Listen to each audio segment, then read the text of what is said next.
Hey everybody, welcome to Gunny's Shark Talk. I'm going to do a quick tech tip because I've had a lot of people run into this lately.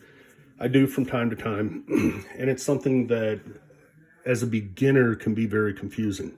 So we're going to talk about the burr real quick.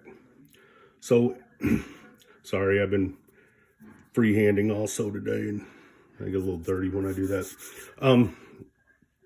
But you'll get your apex of the knife is where both sides meet. So where one bevel side of the bevel meets the other, and they meet at that very fine point, like the edge of the edge. So when you form a burr, you're sharpening past that apex, and you're creating a piece of metal that curls over because you sharpen past it. What that does is it ensures you hit the apex.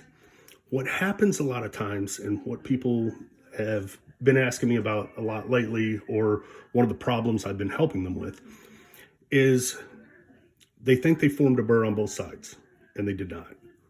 So they really only apexed one side, and the other side isn't apexed. So you have this little gap in between the apex. So you have one side right there, and the other side not quite there. And that's because they form a burr, and the burr's big enough. As you sharpen longer and longer, most people form a smaller and smaller burr, so it happens less. When in the beginning, a lot of times you don't know how to tell if you have a burr unless there's a really big burr. So they end up creating the burr, and then they go to the other side, and they flip the burr back, but it's the same burr. They didn't create a new burr on the other side, so they didn't sharpen past the apex. So they didn't fully apex the knife. So then they end up having issues down the road. One way to combat that is go ahead, get a burr. Go ahead and sharpen on the other side, get a burr. Even if you just flip this one back, once you think you have a burr on both sides, then watch the scratch patterns. And what you want to do is go three ways. Go a scrubbing motion like this. After you think you flipped the burr, get a neutral scratch pattern. Make sure all the scratches line up and they're reflecting light fairly evenly across the bevel, meaning the scratches here look the same as the scratches here. You don't have some a lot brighter here than you do here. That's all it means. Then go this way with it. And sometimes in the right light, if you go one way or the other, it's hard to see the scratches. That's fine. Because if you're not seeing the scratches, even at a lower grit, then that means they're all going in the same direction. Otherwise, you'll see a stray one here and there. If you see a stray one, get it out.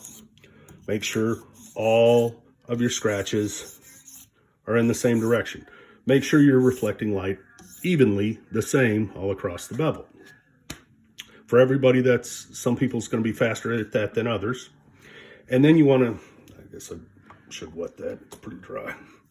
Then you want to take your scratch pattern and set it.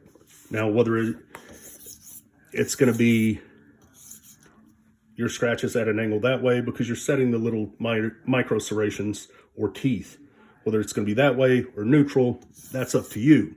But set them all in the same direction. And again, make sure you have light reflecting through that scratch pattern evenly across the bevel. By doing that, you should, even if all you did originally was flip the burr back, you should have created a new burr. You've sharpened usually long enough to have created a new burr. That can help you. That's just one way of many. So people that tend to comment and say this is right, this is wrong, or there's a better way of doing it, I'm not saying that there aren't different ways of doing things. There's more than one way to get something sharp. I've always maintained that. And what I show on each video is just one of those ways. One of the many. So anyways, take it for what it's worth. Hopefully that helps you and helps you set your burr and your scratch patterns. So that also stands true, like if you're trying to do a mirror polish, go through your scratch pattern that way. It ensures you got rid of all the previous scratches from the stone before it. So anyways, just a quick tech tip. Thanks for watching. If you would, like, subscribe, share, all that good stuff. Comment down below. More than anything, I enjoy talking to you guys. A lot of you, I talk to you on Facebook and through Messenger, some of you through text message and stuff like that. But I enjoy hearing from everybody. I like interacting with you. I like helping people where I can. So hopefully these little quick tech tips help some of you guys out. Thanks.